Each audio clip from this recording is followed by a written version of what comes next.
नमस्कार मित्रों, कैसे हैं आप लोग। आशा करते हैं सब लोग स्वस्थ होंगे, तंदुरुस्त होंगे।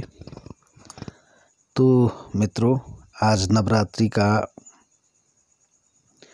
दिन के हिसाब से तो 5वां 6वां दिन है, लेकिन नवरात्रि के हिसाब से आज 7वां दिन काल रात्रि है। तो आशा है कि आप लोगों ने काल रात्रि की पूजा बड़े मनोवेग के साथ की होगी और माँ काली जो स्वरूप से बड़ी मतलब कठोर नज़र आती है, लेकिन वात्सल्य में वो हर माँ से आगे हैं और संसार की सबसे बड़ी माँ हैं। तो उनकी कृपा आपके परिवार पर हो, इन्हीं शुभकामनाओं के साथ, शुभेच्छाओं के साथ आज का वीडियो शुरू कर रहा हूँ। आज के वीडियो में जो मंत्र हैं वो मंत्र आपको खुद समझने होंगे और खुद ढूंढने होंगे कि मंत्र क्या है। तो चलिए बात करते हैं। किसी भी स्कूल में, किसी भी गुरु के सानिध्य में, स्कूल की बात करें तो अगर 100 बच्चे किसी स्कूल में हैं तो उसमें से 25% बच्चे ही सफल होते हैं, बाकी 75% फेल हो जाते हैं।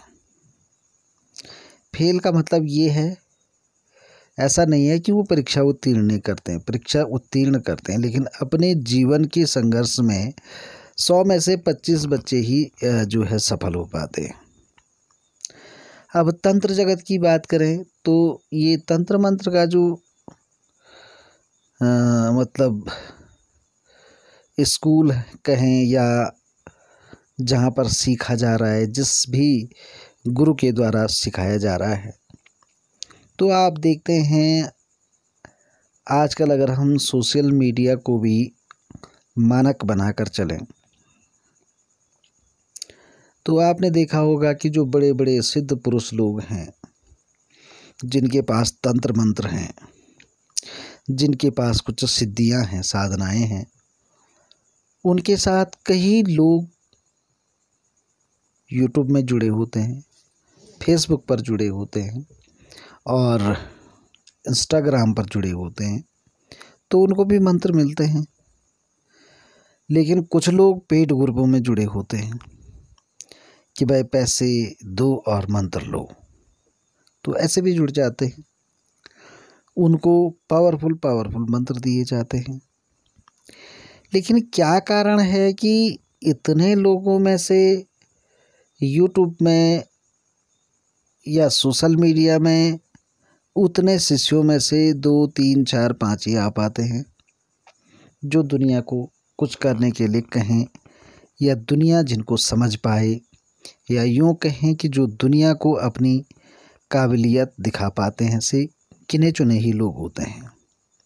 ऐसा क्यों है? आखिर सिखाया तो सबको एक जैसा जा रहा है, फिर ऐसा क्यों हो रहा है? आए दिन सुनता हूँ कि गुरुदेव कुंडली जागरण कर दीजिए, गुरुदेव कुंडली जागृत कर दीजिए। क्या इंसान के अंदर सच में कोई कुंडली होती है, या उसके अंदर कोई सांप कुंडली मार के सच में बैठा हुआ है? तो ये भी एक मतलब सोचने का विषय है। आखिर क्या है ये? क्यों इसको इतनी हवा बनाई जाती है?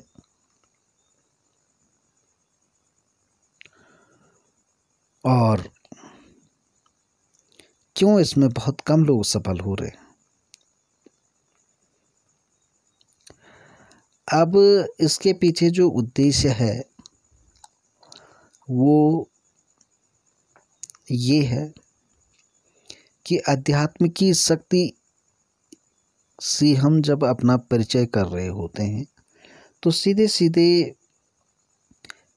हमारे को या हम लोगों को यह सिखाया जाता है कि भाई देखो, अध्यात्म से जुड़ना है, ध्यान करना आना चाहिए, ध्यान लगाना आना चाहिए, मन लगाना आना चाहिए। तो यानी कि हमारी जो शुरुआत है वो मन को नियंत्रण करने से हो रही है कि मन को, अगर आपको जो है आध्यात्मिक क्षेत्र में आगे बढ़ना है तो आपको मन को जो है नियंत्रित करना आना चाहिए। आप अपने मन को नियंत्रित कर सकें और अपनी बुद्धि का विस्तार कर सकें, अपनी बुद्धि से विशेष चीज़ों को समझ सकें। तो जब आप ये चीज़ करके चलते हैं और फिर सीखते हैं तो निस्संदेह आप उन 2-4 लोगों की गिनती में आएंगे जो कुछ कर दिखाते हैं।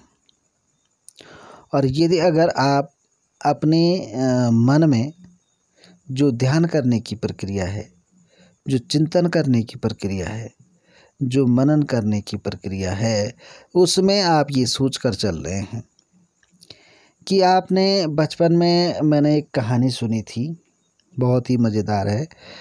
कहानी ये है, कोई आदमी रहता है और वो मंद बुद्धि का रहता है, उसकी बुद्धि थोड़ा मंद रहती है। तो सभी लोग जीवन में व्यवसाय कर रहे होते हैं, अपना काम कर रहे होते हैं, तो उसे भी लगता है कि मेरा भी घर परिवार होना चाहिए और मैं भी रईस बनूंगा और एक दिन जो है सब लोगों की तरह ज़िंदगी जीऊँगा। तो वो कहीं से एक मुर्गी खरीद के लाता है और फिर सोचने लग जाता है कि ये मुर्गी एक दिन बड़ी होगी और फिर इसके ढेर सारे अंडे होंगे और मैं अंडों को जो है अपने सर में उठा करके बेचने ले जाऊंगा और फिर उनको बेचूंगा, फिर मेरे पास बहुत सारे पैसे होंगे, उस पैसे से मैं घर बनाऊंगा, ये करूंगा, सो करूंगा। न जाने कितने ख्यालात उसके मन में आते हैं। और जब उसकी नींद खुलती है, वो अपने दिवा स्वप्न से बाहर आता है तो पता चलता है कि जिस मुर्गी को वो इतने जतन से लाया था, उस मुर्गी को ही बिल्ली उठा के ले गई। तो इससे हम क्या समझें? जो हमारा उद्देश्य है, अगर हम उस उद्देश्य के फल के लिए इतने लालायित हो जाएं कि हम उद्देश्य की ही परवाह न करें, तो क्या हम अपने उद्देश्य तक पहुंच पाएंगे? बिल्कुल नहीं। इसलिए अपने मन को नियंत्रित करें, जब जाके आप सीखें। अब मन को नियंत्रित करने के लिए हमारे पास 2 ऑप्शन हैं। एक है ईश्वर की मूर्ति और दूसरा है गुरु। अब इन 2 चीज़ों पर आपको ध्यान केंद्रित करना है। जब आप अपने गुरु पर ध्यान केंद्रित करेंगे, हर पल हर क्षण आपके दिमाग में गुरु स्थित होने चाहिए। उनके जो इंस्ट्रक्शन हैं, उनके जो मार्गदर्शन हैं, उनको फॉलो करते हुए आपको जो है मूर्ति पर जो है ध्यान केंद्रित करना होगा। तब जाकर के आप अपने लक्ष्य को साध पाएंगे। तो इस प्रकार से अगर आप आगे चलते हैं तो निस्संदेह आपको सफलता मिलेगी। यदि आप अपने मन को जो है अपने बस में नहीं कर पाए, अपने दिमाग को सही दिशा में निर्देशित नहीं कर पाए, तो आप इन चीज़ों में पीछे रह जाएंगे। यही कारण है कि आज लोग थोड़ा बहुत ज्ञान लेकर के बड़े बड़े पदों पर आसीन तो हो जाते हैं, लेकिन उनको कोई ज्ञान की प्राप्ति जब नहीं होती है। मैंने यहाँ तक देखा है कि बड़े बड़े साधु संत, जिन लोगों ने अपने जीवन में ग्रहों का त्याग कर दिया, बचपन में ही घर छोड़कर चले गए और कई सालों की तपस्या के बाद वो आज के दौर में जो सिद्ध पुरुष हैं, जो लोग किसी की तंत्र काट कर रहे हैं या किसी मंत्र द्वारा उपचार कर रहे हैं, उनके पास आकर के अपने शरीर रूपी जो उनका तंत्र है उसको ठीक कराते हैं। तो आखिर ऐसा क्यों है? एक तपस्वी को एक गृहस्थी के पास क्यों आना पड़ रहा है? ये एक विचारणीय विषय है। क्यों बड़े पदों पर जो आसीन लोग हैं वो चमत्कार दिखा रहे बाबाओं के पर जो है कटाक्ष क्यों कर रहे हैं? उनके पास तो उनसे ज़्यादा सिद्धियां होनी चाहिए। वो तो एक परीक्षा पास करके उन गद्दियों पर बैठे हुए हैं। तो क्यों वो विचलित हो रहे हैं? कहीं ना कहीं जो अपने उद्देश्य से भटक गया है, जिसके मन में लालच आ गया है, जिसके मन में लालच के वशीभूत होकर उन्होंने पदों को प्राप्त किया है, तो जहाँ लालच होगा वहाँ सिद्धियाँ हो ही नहीं सकती। अगर आप लालच के वशीभूत होकर पैसे के लिए तंत्र मंत्र का उपयोग करना शुरू कर देंगे, वहीं आपकी जो है जो शक्तियाँ हैं वो क्षीण होना शुरू हो जाएंगी। हालांकि जीवन के लिए पैसा बहुत ज़रूरी है, क्योंकि बिना पैसे के आदमी का जीवन चल नहीं सकता है। लेकिन इसका मतलब ये नहीं कि हम अपने मूल उद्देश्य से भटक करके पैसे को एकत्रित करें, भोग विलास की सामग्री स्थित करें और आलीशान घर बनाएं, आलीशान तरीके से रहें। ये साधक के लक्षण नहीं है।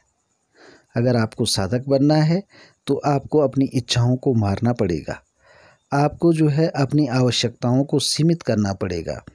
आपको अपने दिमाग का इस्तेमाल करके अपने मन को बुझाना पड़ेगा।